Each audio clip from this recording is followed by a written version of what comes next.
Olá, bom dia. De tempos em tempos, toda empresa tem oportunidades para ampliar o seu ramo de atuação.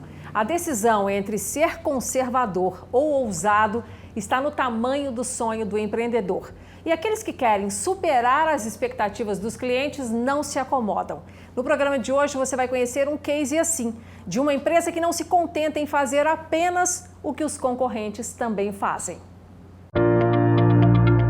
Quando o jogador começa uma partida, tudo o que ele não quer é se preocupar se a quadra tem o tamanho certo, se as demarcações estão corretas, se o chão consegue absorver parte do impacto. Ele quer se dedicar ao que faz de melhor, competir.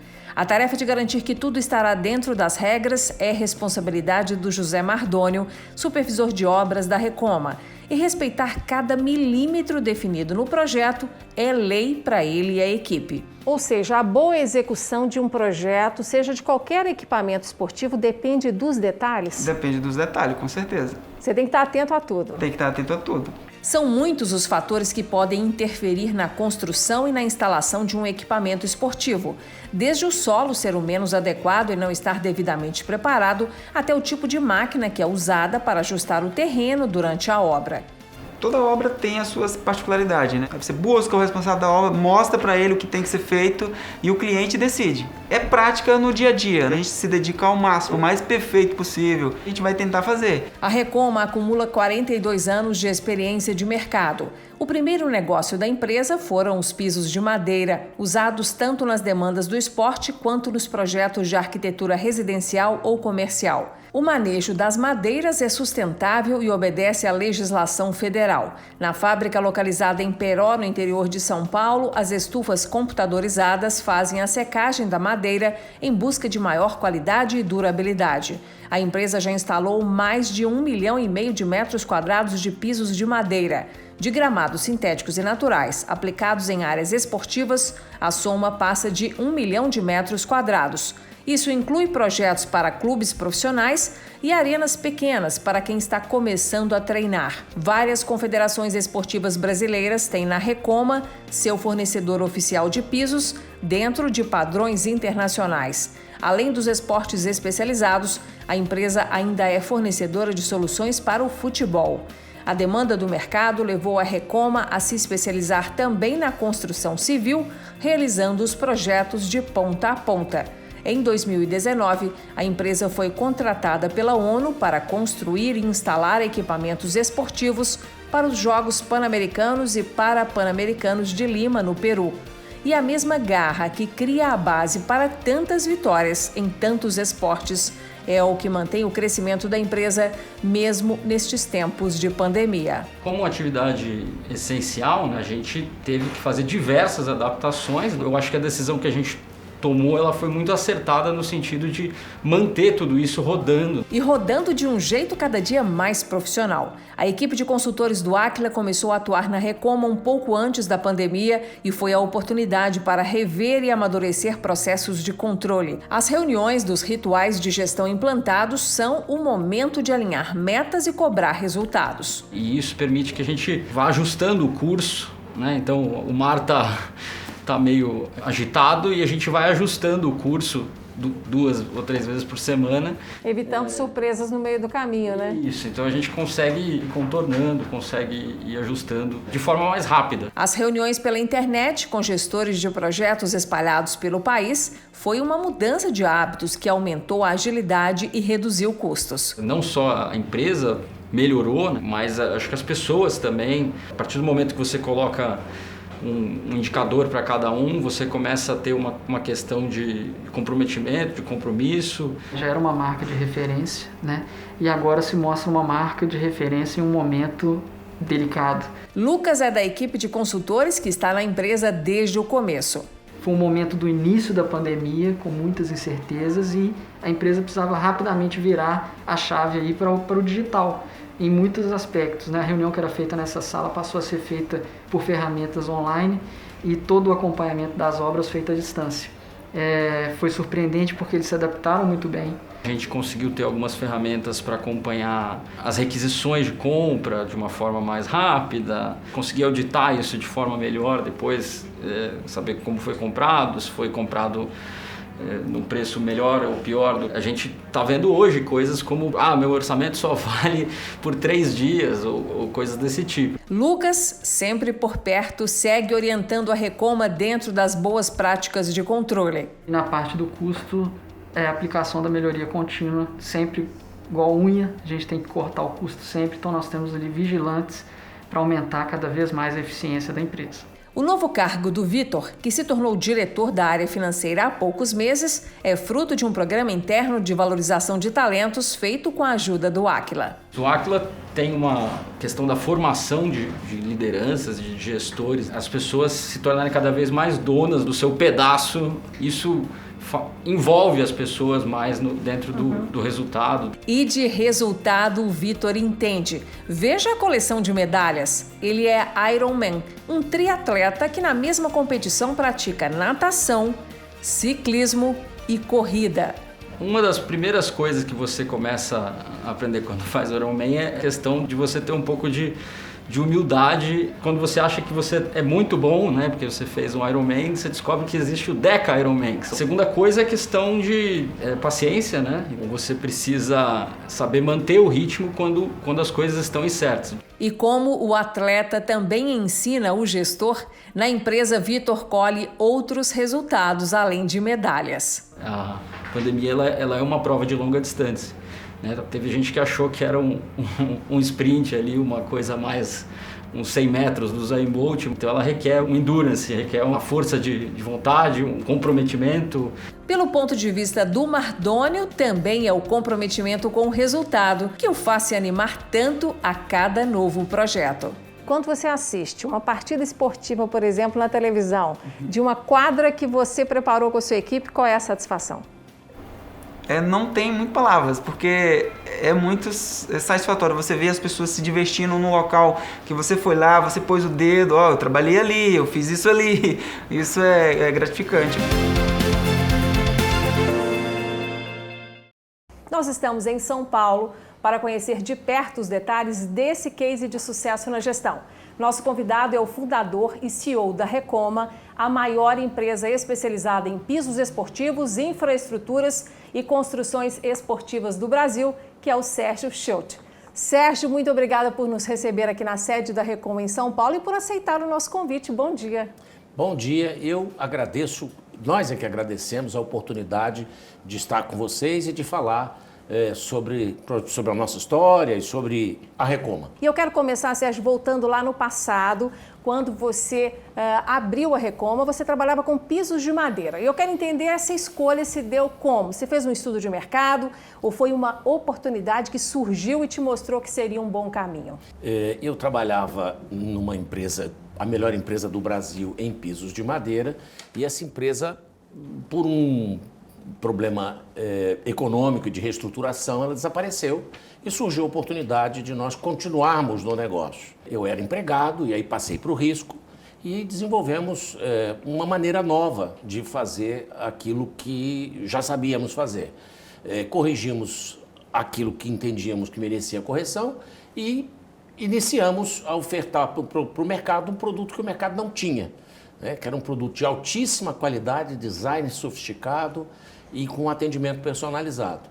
E o mercado se encantou com isso e o nosso crescimento foi muito rápido nesse momento. E já pegando então esse gancho do crescimento, cerca de 6 anos depois da fundação, já em 1985, você focou nos pisos de quadras esportivas. O que te chamou a atenção e te fez acreditar que você teria a competência necessária para o mercado daquela época? Na verdade, foi uma avaliação de que os pisos maciços de madeira e a questão ambiental ia tomar um lugar diferente. Nós entendemos que nos sofreu uma concorrência muito grande de produtos mais baratos, mais fáceis de aplicação e tudo mais, e também a questão ambiental. Nós trabalhávamos e trabalhamos ainda com madeira maciça, cada vez mais difícil para a obtenção das matérias-primas e tudo mais. E buscar esse novo caminho me fez fazer algumas visitas a feiras internacionais e daí nós começamos a desenvolver uma coisa que não existia no Brasil. Decidimos desenvolver tecnologias nacionais e importar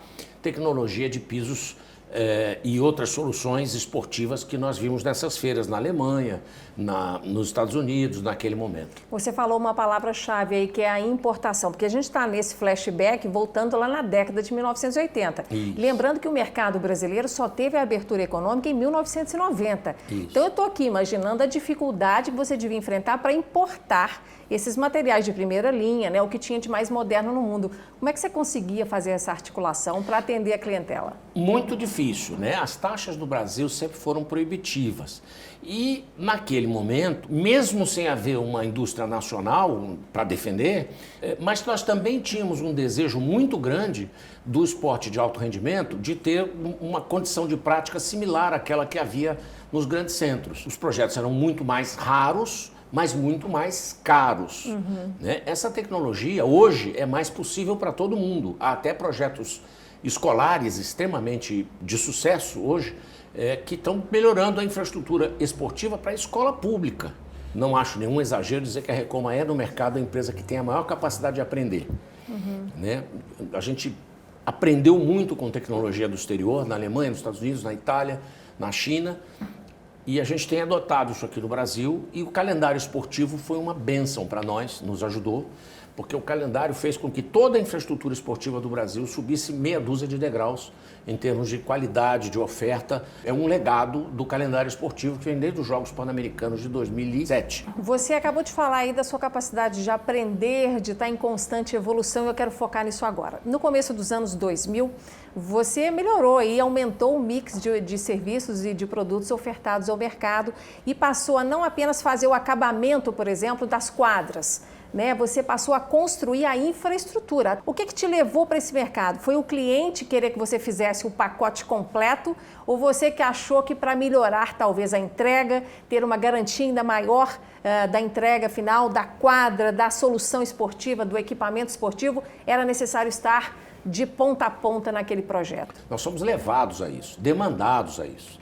À medida que nós íamos fazer os pisos, descobrimos que as bases não eram apropriadas, não eram bem impermeabilizadas, não eram lisas o suficiente, niveladas o suficiente, as dimensões não eram corretas. E com isso fomos convidados a construir vestiários, alojamentos. E isso tudo veio na esteira do calendário esportivo.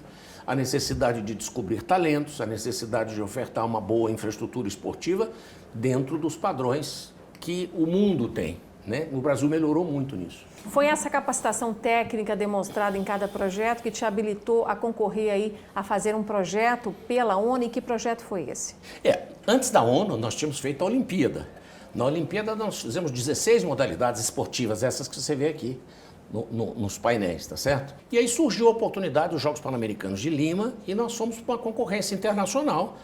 Só que essa concorrência, por uma questão de interesse do governo peruano, foi feita pela ONU. E a ONU é que conduziu o processo do overlay, que é a construção de tudo aquilo que veste os jogos. Aí lá conseguimos vencer, mas disputamos com empresas gigantescas. E ganhamos lá também 16 modalidades esportivas diferentes, portanto, serviços, tecnologia brasileira. Hoje a Recoma é uma empresa do mundo. Sérgio, aproveitando que você está falando aí em inovações, em novidades, fala dos pisos para o atletismo que você está investindo nesse setor. Nós fizemos mais de 50 pistas de atletismo, das quais 15 são classe 1 ou 2 da IAAF, que é a maior classificação que tem em termos de qualidade. E nos últimos 2 anos desenvolvemos a tecnologia da pista moldada em loco. É como se fosse uma roupa feita sob medida. Com isso, passamos a ser a maior empresa em volume de faturamento e em volume de pistas executadas. Temos também uma pista totalmente pré-fabricada, exatamente igual à pista que é utilizada nas Olimpíadas. Então é nisso que nós trabalhamos na maior evolução, oferecer uma durabilidade maior e uma performance também melhor. Nesse momento da pandemia, ao invés de se lamentar aí pelas restrições, né, que a Covid-19 impôs a todos os negócios, mais ou menos, você está aproveitando aí para reformular a gestão. E eu quero entender qual foi a primeira demanda que você passou para a equipe de consultores do Aquila, aqui na Recoma, liderada pelo Henrique Massa. A primeira demanda foi para que fizesse um diagnóstico das nossas atividades, para exatamente saber aonde estávamos em termos de gestão. E eu tomei um susto, porque nós tínhamos uma noção perfeita de que havia muita coisa para ser feita e para ser melhorada, mas o diagnóstico foi absolutamente assustador para mim, porque você está no dia a dia, dentro da lata de tinta, todas as cores são iguais, né? E você não consegue perceber. E você pede um diagnóstico externo, imediatamente eles pinçaram 10, 15 assuntos que a gente realmente, se soubesse, se tivesse percebendo, poderia até ter atuado sobre isso, mas quem detectou foi o diagnóstico que eles fizeram. Foi o diagnóstico. Passa despercebido no dia a dia quem está envolvido na operação, como você, né? Você nem vê. E aí vai passando, vai deixando e precisa de algo. Às vezes é esse olhar de fora, que a gente costuma dizer na gestão, que é o olhar do estrangeiro, que chega e percebe o que a pessoa de casa às vezes não entendeu. E você usa uma expressão que eu quero comentar aqui com os nossos telespectadores, que eu acho muito interessante. Você sempre diz que a empresa precisa colocar relógio nas atividades. O que significa isso? Nós tínhamos uma deficiência, isso também foi parte do aprendizado que tivemos com ele, de medir a qualidade do nosso trabalho, de medir o resultado financeiro daquele projeto, daquele produto, de medir o resultado financeiro da empresa. Nós sempre tivemos muita dificuldade com essas medições. Então, dividir e entender que esse custo é desse projeto, aquele custo é daquele outro projeto. As coisas se misturavam um pouco e a gente confundia um pouco as coisas. E tinham atividades que nós fazíamos que eram absolutamente desnecessárias. Por exemplo, nós tínhamos vigilância nessa empresa, que não era necessário aqui nesse escritório onde nós estamos, né? Então nós tínhamos vigilância 24 horas. Não precisava. Nós colocamos um monitoramento e fechamos as portas automaticamente e tal, e hoje não precisamos. Nós temos tudo com câmeras e tudo. O ponto eletrônico que nós não tínhamos e passamos a ter. Outros medidores que nós somos, com a ajuda do Aquila, colocando.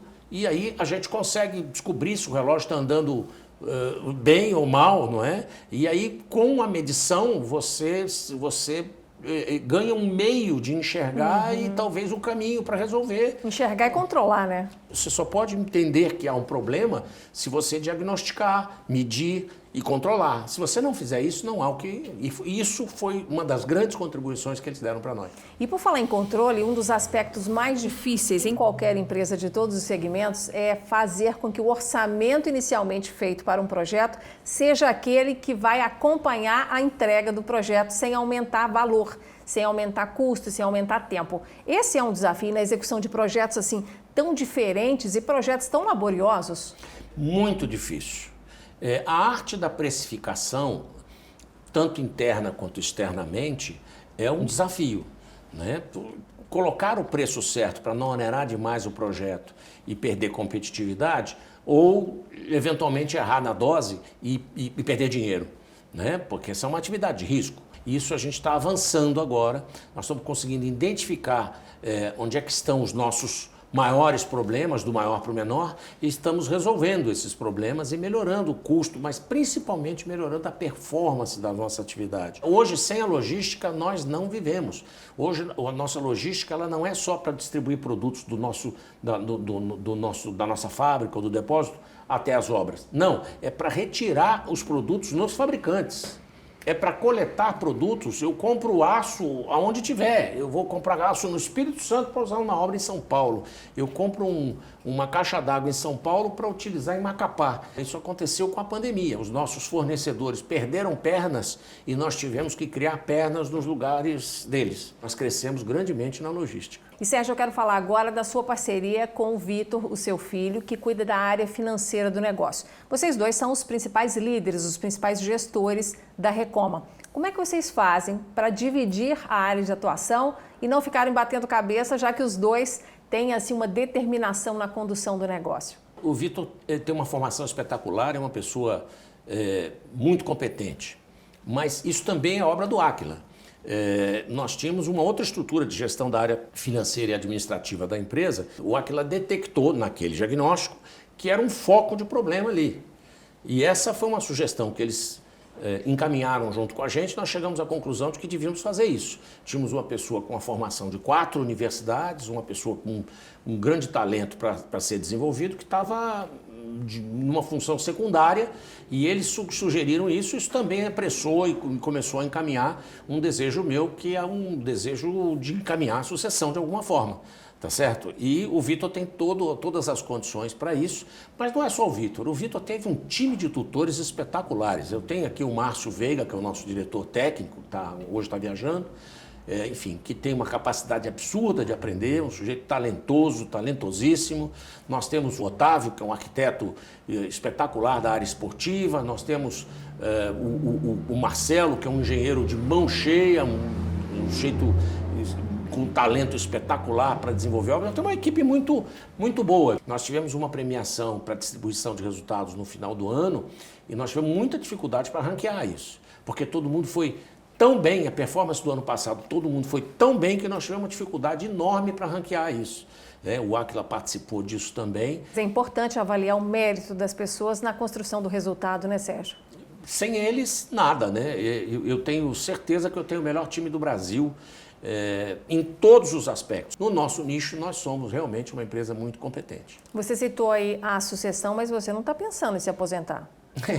Todo mundo pensa em um dia em pescar, né? Eu não sei pescar ainda, mas está na hora de aprender mais uma coisa, não é? Agora, a gestão, para ser competente e gerar bons resultados, ela depende de alinhamento das lideranças, citando aí você e o seu filho Vitor, mas sobretudo de todos os gestores da empresa. E é por isso que eu quero falar agora, Sérgio, dos rituais de gestão que o Aquila faz questão de implantar nas empresas onde ele presta consultoria, porque sem esse alinhamento, a gestão de fato não sai da estratégia e vai para a prática. Que ganhos que você já percebe nesse alinhamento e nesse compartilhamento de informações de gestão entre os líderes aqui da empresa? Na verdade, nós temos projetos sendo tocados com o Aquila individualmente, então um conjunto de ações dentro da filosofia que o Aquila nos propôs e que nós decidimos adotar. Está havendo um certo compromisso da equipe com o projeto. Então, nós temos tido resultados ainda melhores por conta do compromisso que as pessoas estão assumindo quando fazem os seus projetos. Né? Então, esse compromisso faz com que todos se tornem um pouco donos da área onde você atua. Não é? Isso tem apresentado ganhos expressivos para nós. Teve uma mudança interessante que os consultores me contaram na sua contabilidade, que antigamente fazia uma prestação de contas interna, não aquela que tem que ser feita para o governo, mas que vocês faziam anualmente e passaram a fazer mensalmente. Isso também trouxe uma visibilidade maior para como cada projeto está andando? Vai na linha do relógio, né? Dos relógios, um dos relógios é a contabilidade. Aliás, é o mais importante, porque a empresa tem a função social, tem a função, enfim, tem N funções, mas uma das funções importantes é dar retorno. Ela precisa dar retorno financeiro, econômico, não é? E dessa forma, a única maneira de se saber se está no caminho certo é através dessa medição. E eles melhoraram muito a nossa contabilidade. A nossa contabilidade não servia muito como instrumento de gestão. Ela retratava o passado, né? A nossa contabilidade. Agora, a nossa contabilidade é fechada mensalmente e, com isso, a gente consegue acompanhar o presente da atividade. Né? E também as metas que são estabelecidas são muito mais claras para todos e as pessoas aprendem com muito mais facilidade e entendem com muito mais facilidade pelo que elas devem lutar. Né? Elas devem lutar por aquele objetivo, por aquele outro objetivo. Então, isso não era muito claro aqui na empresa. Não, agora cada um luta para buscar um determinado objetivo. As metas são claras? As metas são mais claras, ainda precisamos melhorar muito na questão da comunicação e na questão do estabelecimento dos goals. Eles já estão lá, nós avançamos muito, mas ainda há muito por fazer. Você sabe que eu gosto dessa insatisfação que acompanha todo empreendedor, né? De achar que sempre pode melhorar o resultado e que a equipe sempre pode melhorar a sua performance. É assim que se constrói os bons resultados, né, Sérgio? Não pode deixar a peteca cair. É verdade. tem que estar sempre acompanhando essa evolução. A gente está caminhando agora para o fim do nosso programa e eu quero focar um pouquinho na área comercial. Você recebe, imagino, propostas do Brasil inteiro, a gente já falou aqui dessas demandas que chegam de todos os estados e até de fora do país. Como fazer, qual é o controle que você tem hoje para que uma proposta não fique perdida ali no e-mail de ninguém, que não fique para lá, que você consiga dar atenção devida para cada projeto, que, claro, é um potencial gerador de resultado? Tudo que entra hoje pelas diversas portas que a empresa tem, hoje tem um registro, um controle, tem um trabalho da área comercial que faz um follow-up dessas negociações. Os nossos projetos são de longa maturação, eles são demorados, né? Nós entramos com um projeto aparece hoje e às vezes ele é concluído comercialmente 1 ano ou 2 depois, né? Ele surge como uma ideia e assim vai. Então, o período de maturação pode ser muito longo. Nós estamos fazendo hoje uma pista de atletismo em Minas Gerais, que a primeira vez que nós ouvimos falar da necessidade dessa demanda tem 10 anos. Trocou o comando, trocou lá, trocou isso, trocaram as pessoas, então o projeto ficou maduro agora. Então você imagina isso, como é que você faz um follow-up de um negócio que pode demorar 1, 2, 3 anos para ficar maduro. Tem que ter método de acompanhamento, né? Então, isso é o que foi desenvolvido, isso também é uma coisa que a gente está funcionando razoavelmente bem nessa área. Para a gente encerrar, ser empreendedor é um desafio, ninguém tem dúvida, né? Você narrou vários deles aqui, mas vale a pena colocar o seu jeito de pensar na forma de uma empresa trabalhar? Eu não tenho dúvida de que esse, no meu caso, para minha personalidade, era o único caminho. Eu entendo que não havia, para mim, uma outra maneira de ver, senão efetivamente empreender, dar o melhor de mim. Eu sou self-made man, eu sou um garoto que veio de periferia e tal, e eu cheguei até aqui só com muito trabalho, muita iniciativa, muito risco. Eu me considero uma pessoa com uma boa capacidade de correr riscos, mas, mais que tudo, um enorme desejo e capacidade de aprender sempre. Que bom, eu acho que você, com o seu depoimento hoje, ensinou muitas pessoas que estão nos acompanhando e eu quero te agradecer pela sinceridade, pela forma como você se expôs e contou um tanto aí da sua história para nós. Muitíssimo obrigada, viu, Sérgio? Sucesso nas novas decisões. Nós aqui agradecemos e vamos rezar a Deus que as coisas melhorem para todos.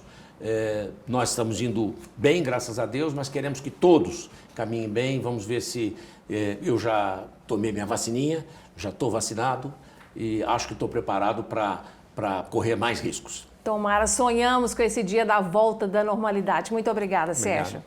Bom, nós ficamos por aqui. Para você rever ou compartilhar este programa, é só acessar o YouTube da TV Band Minas ou do Aquila. Querendo falar com os consultores, eles estão acessíveis pelas redes sociais ou pelo site. Semana que vem estaremos de volta com mais técnicas e cases de gestão para te ajudar a ser um gestor excelente. Muito obrigada pela sua audiência e até lá.